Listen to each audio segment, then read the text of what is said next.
Welcome back to my channel R M family. আর তোমরা সবাই কেমন আছো? আজকে আমরা এসেছি এখানে কানগই পাহাড়ে, এই যে আমার ভাইকে নিয়ে। আসার রাস্তার ফুটেজটা দেখালাম না। আর এই এখন বাজে হচ্ছে প্রায়, না বাবা মানির কাছে নিয়ে যাও, মানি খাওয়াবে। অনেকদিন পরে এসছে তো ভাবলাম একটু আমরা ঘুরে ফিরে নিই। ফার্স্টে ছিল আমাদের যাওয়ার কথা মাইথনে, তো হঠাৎ করে আমার বরের মাথা হলো যে না মাইথনে আর যাবো না, চলো কানগই পাহাড়ে যাই। আর চলো কানগই পাহাড়ে ঘুরে আসে অন্তত। এত সুন্দর একটা জায়গা, গরম তেমন একটা নেই, বাট খুব ভালো লাগছে। এইখানে আমার ছেলে এসেছিল ক্যাম্পিং করতে।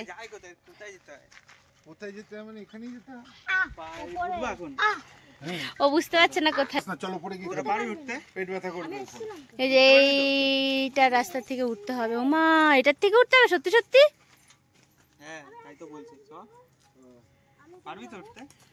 এইটার উপর দিয়ে কোনোদিনও উঠিনি, আজকে ফার্স্ট টাইম উঠবো।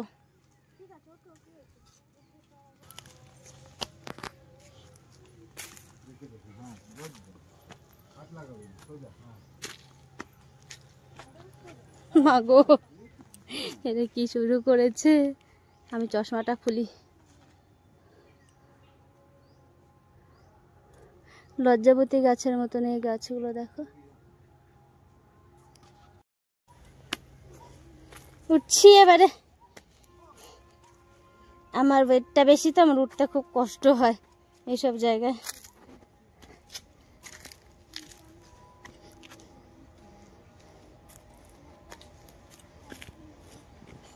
আউচ, উঠে গেলাম ফাইনালি।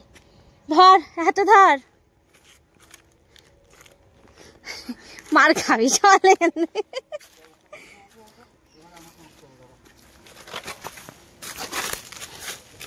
ফেলবি না, হ্যাঁ?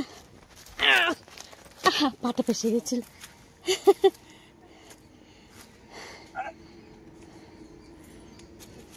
এরকম জায়গা আগে বলবো না, জিন্স পরতাম না। কি এই যে ওইখান থেকে আসছে ওরা সবাই। হ্যাঁ মনে আছে বাবুকে এখানটা বসে ফটো তুলেছিলাম? হ্যাঁ, তোমার দিদি ভুলক্কার না দিদি আসেনি, সেবারে আমরা তিনজন এসেছিলাম। ও এই যে এখান থেকে পুরো চিত্তরঞ্জন দেখা যাচ্ছে। হ্যাঁ, ওই যে এদিকটা রূপনারায়ণপুর বলতে। আচ্ছা এইটা, সরি এটা রূপনারায়ণপুর। আর চিত্তরঞ্জন কোথায় যাই হোক দেখা যাচ্ছে না ওটা। কানগই পাহাড়ের এই এরিয়াতে আমি ফার্স্ট টাইম উঠলাম। আর আমার ছেলে এই যে উঠছে যাচ্ছে, এই করছে, ওর ভয় লাগছে না, আর আমার কি ভয় লাগছে। আচ্ছা এতটা উঠে একটা জায়গা দেখি এখানে মন্দির, এই যে এখানে হলো বজরংবলী মন্দির, আর এখানে হলো বজরংবলীর পতাকা। আর এই যে এগুলো সব এখানে বসে আছে, কি মজা করছে, এদের খুব ভাল লাগছে, আমারও ভাল লাগছে। শুধু ভয় হচ্ছে যে নামবো কি করে, নামাটাতেই ভয় করছে। আমরা নামছি, আমি নামার সময় তো পারবোই না। যাচ্ছি। হ্যাঁ এরা এখানে বসে আছে, এখান থেকে উঠে ওইখানটা বসে আছে দুজনে। তো আমাদের এখানের এই ট্রেকটা শেষ হলো। কি বাবুলাল গুপ্তা কি সব লেখা আছে, যাই হোক। আমরা এখন চললাম আর একটা ভিউতে। হ্যাঁ এইখানে না এই যে এই গাছগুলোর একটা ফুল হয়, যেটাকে বলে করেলি ফুল। আমি দেখাচ্ছি একটা, যদি নিচে ভালো পড়া থাকে নেই। এইগুলো না বড়া খায়, এগুলোর আমরা বড়া খাই। এই যে করেলি ফুল, এই যে এগুলোর আমরা বড়া খাই। এইটা হচ্ছে তোমার এই কি বলে ওটাকে, সুগারের জন্য খুব ভালো। খাবি সত্যি সত্যি? তাহলে রিটার্নের টাইমে নিয়ে নেবো, ঠিক আছে? খুব ভালো লাগে এগুলো বড়া খেতে। হ্যাঁ কিন্তু গরম গরম খেতে হয়, খেতে একদম হচ্ছে করলার মতন তিতো, বাট খুব টেস্টি লাগে। যারা তিতো খেতে ভালোবাসে তাদের খুব ভালো লাগবে। তো হিমা এর পুরো রাস্তাটা এগুলোকে পুড়িয়ে দিয়েছে, না পুড়ে গেছে কি জানি, যাই হোক কিছু একটা হয়েছে। এইটাতেও আমি আজকে ফার্স্ট টাইম যাচ্ছি, কারণ আমি ওই সাইডের রুটটা হয়ে যাই, রাস্তাটা হয়ে যাই, এই রাস্তাটা হয়ে যাই না।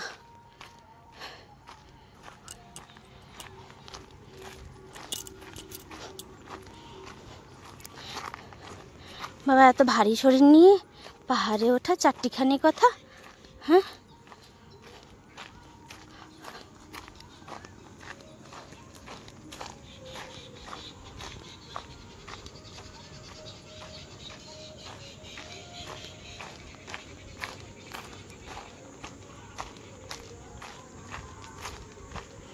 এই যে আমরা যে আসি এই দিক দিয়ে,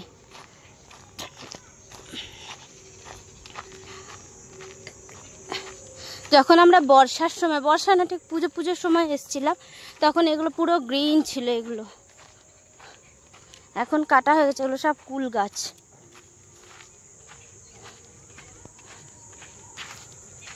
কত করেলি ফুল এখানে, কত। হ্যাঁ উঠেছি তো, হ্যাঁ।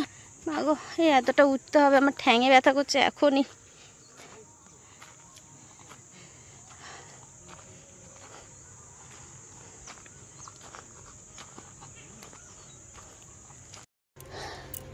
নিচের থেকে উপরে উঠে এসছি, উঠে এইখানে এলাম।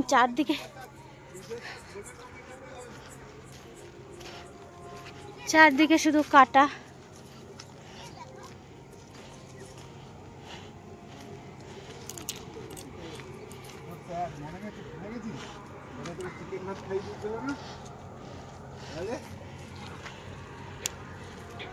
কি করবো ভাই, দুধের সাথে ঘোলে মিটাচ্ছি, আর কি করবো? হ্যাঁ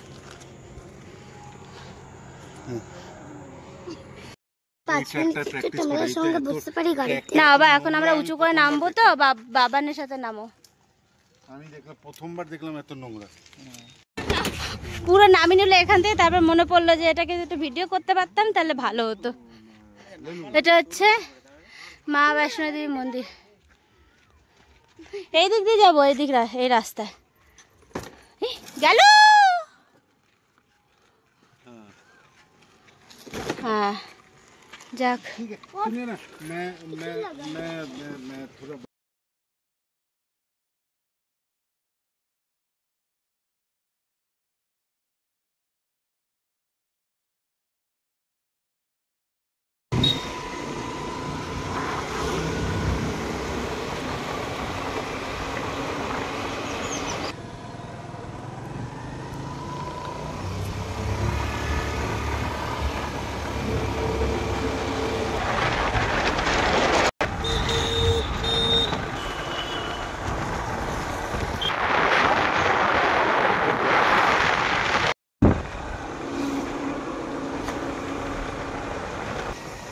কতটা হয়েছে।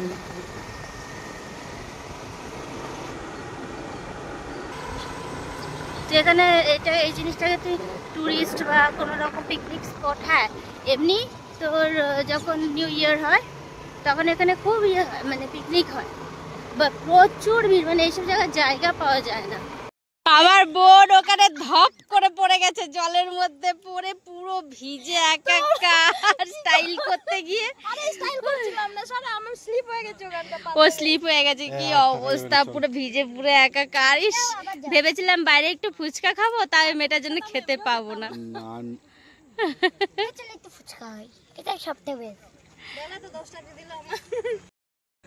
তো এবারে এই অজানাদের অন্ধকার বলতে যাচ্ছিলাম, উল্টো পাল্টা হচ্ছে, অন্ধকার হয়ে যাচ্ছে, আর আমরা এবার বাড়ি যাচ্ছি। আর আজকের এই ছোট্ট আর এই মিনি ব্লগটা এখানেই শেষ করছি। আবার দেখা করছি অন্য কোনো ব্লগ। আর যাই হোক না কেন, মানে বোনের ওই পড়াটা যদি শর্ট তুলতে পারতাম না, হেবি মজা লাগতো। পড়ার শর্টটা তুলতে পারলাম না। তো যাই হোক, টাটা বাই বাই, দেখা করছি নেক্সট ভিডিওতে।